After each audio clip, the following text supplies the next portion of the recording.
Hey sweet friends, this is Gina. Welcome to the Rebookery channel. I filmed this video probably about 2 weeks ago. It's a new project that I'm working on, and I had it sitting waiting to be edited, and then I got the flu, and so I was not able to do the voiceover. Today's the first day I've actually had my voice back, so I'm going to try to do this voiceover with no coughing. We'll see how that goes. So this project, the last video I posted, I actually collaged the covers. So this is a Junior Service League vintage cookbook that I removed probably 2/3 of the pages. I glued them together to make them nice and thick, and then I put washi tape down the sides. My previous video, I did the covers, and now in this video, I'm just going to set this journal up. So this is a journal that I'm using for a specific purpose, and I'm actually treating it differently than I do most of my journals. Most of my journals, I just make them, and I don't really prep the pages because I like them to be blank. I like them to be raw. And that way, whenever I want to journal, I can actually, do whatever I want to the pages. But with this journal, the purpose of this journal is for a place to put every single thing in my life that brings me light, love, and happiness.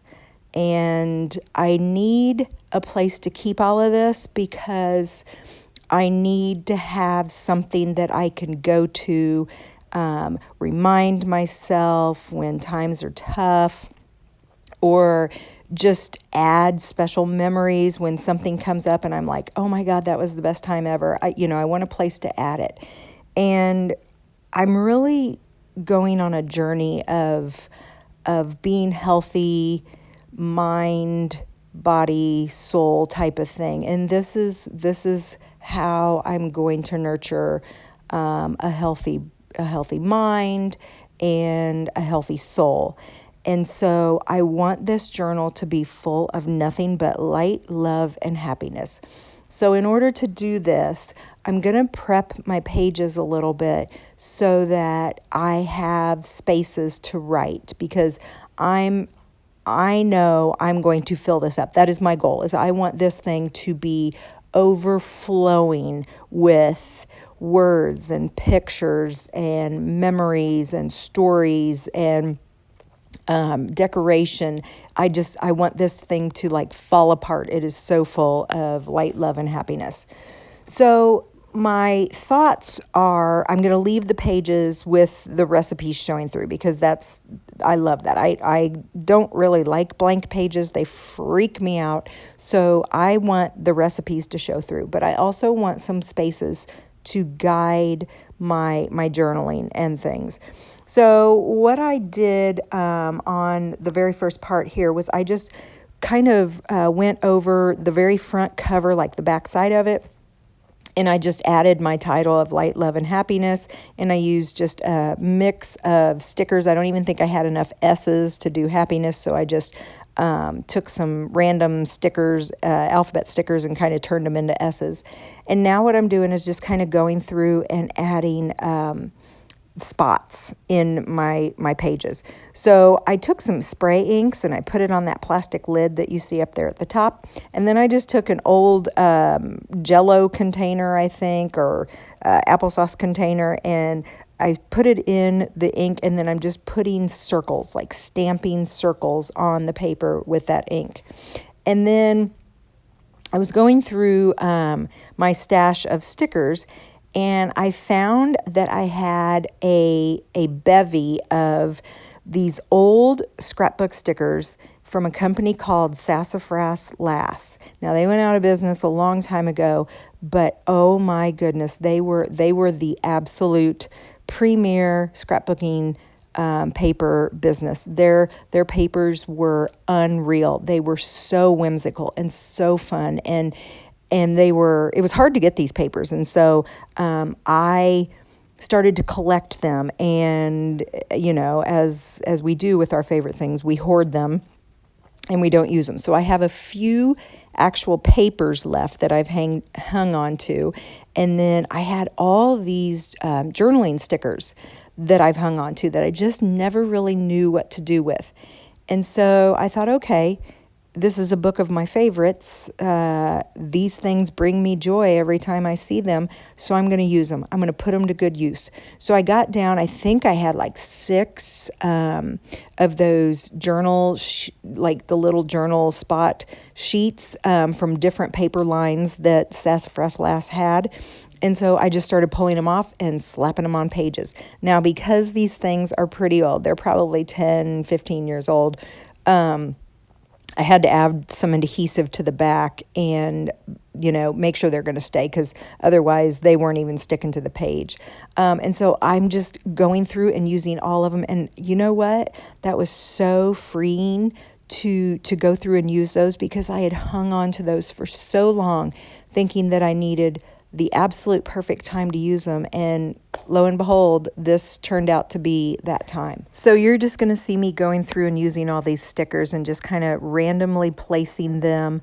I'm not really thinking too much about where I place them. I'm trying to like spread them out evenly throughout the book and, mix and match and use the different styles. And I just totally forgot how much I love these, and I actually totally forgot how cute they were. I'm just really enjoying this process. So once I get those down, I actually go back a little bit with the plastic container again, and I'm going to go back and add a bunch of circles to these pages just so I have little spots to write.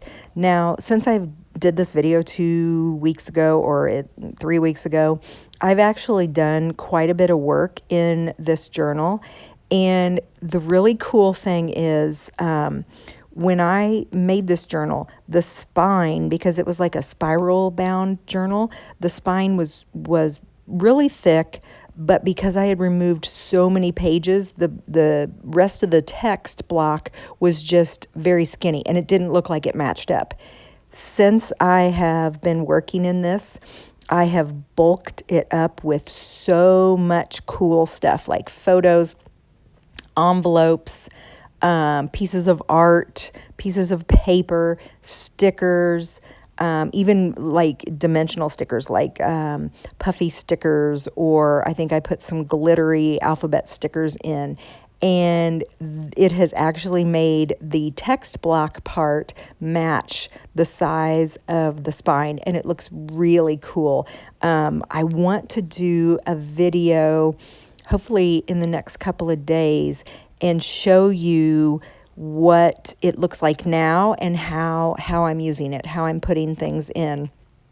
And so that's kind of enjoyable to see how this journal has actually turned into like a normal regular size journal, because at first I was a little worried that with the spine being so thick and the text block being so small that it wasn't going to work, but it actually works really, really well.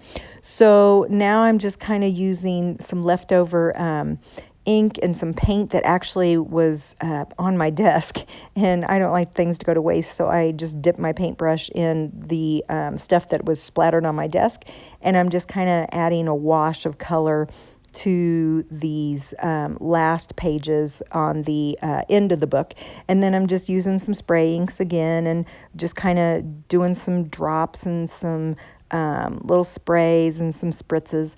And I used my heat gun quite a bit, so I edited all of that stuff out, but I don't really care if it bleeds through to the other side of the pages, no big deal. But just because I didn't want the pages to be wet and be closed, I did use my heat gun a lot. So you're not seeing me do that, but I actually am. And then going back to that sticker page again and just finding the last little remnants, trying to find a place for all of those stickers, because once I got started, I was bound and determined I was going to use all of those stickers up. And then just adding the final finishing touches to this and deciding that this is good and it's ready for me to do some journaling. So as we finish up here, I want you to maybe think about, do you have a journal or a place where you have your most favoritist of things ever? It's not something that you work, like I have journals where I work through a lot of things that is going on in my life, and it's a good processing journal. This is not one of those. This is nothing but light, love, and happiness. Do you have something like that? Do you think you need something like that? I'm surprised I didn't do it sooner, and I'm so glad that I figured out that I do need something like that, and that it will help me to embrace those light, love, and happiness things in my life, especially when maybe I'm at a period of my life or something's going on that's stressing me out. So maybe you need one of those journals. So what could you use? Do you have some old books lying around? It doesn't have to be anything special. It doesn't have to be a handmade journal. It can be a store-bought journal. It can even be a spiral notebook.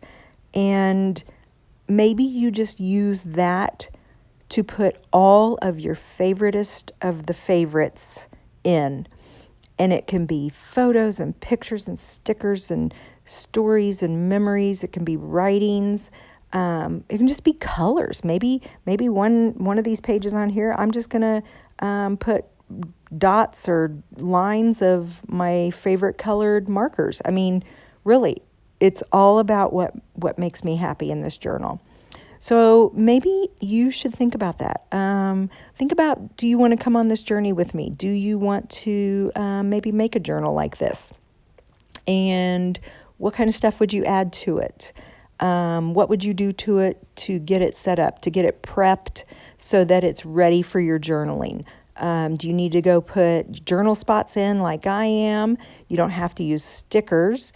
You could use Post-it notes. Oh my gosh, I love Post-it notes. You could use some really cute and fun Post-it notes and just stick those on pages.